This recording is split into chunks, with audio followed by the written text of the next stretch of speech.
Homesteaders, Gardeners, and Cooks. My name is Jennifer. Welcome to Miles Away Farm. Thanks for joining me in my kitchen. Today I am making something that I've been drinking quite a bit of in the last month, and that is a cucumber limeade. And if you are like me, it is currently the first week of August in the summer here, and we are drowning in cucumbers. We don't do a lot of pickles.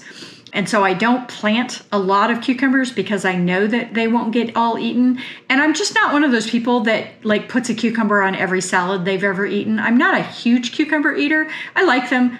It's not something that's a go-to for me in terms of a staple in my kitchen.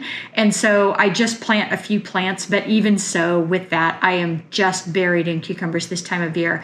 And to make a cucumber limeade, you are just blending up a cucumber with a bunch of water, the juice of some limes, and then adding a little bit of salt and a little bit of sugar or a sugar substitute. I'm using a mix of sugar and stevia, and it's really delicious. It's basically a natural version of Gatorade, especially if you use Redmond's real salt as the salt in there. You're getting some of those extra minerals. The cucumber is giving you lots of good nutrition and electrolytes. And then that lime juice, of course, is just super refreshing. So really great summer drink and also great in a cocktail.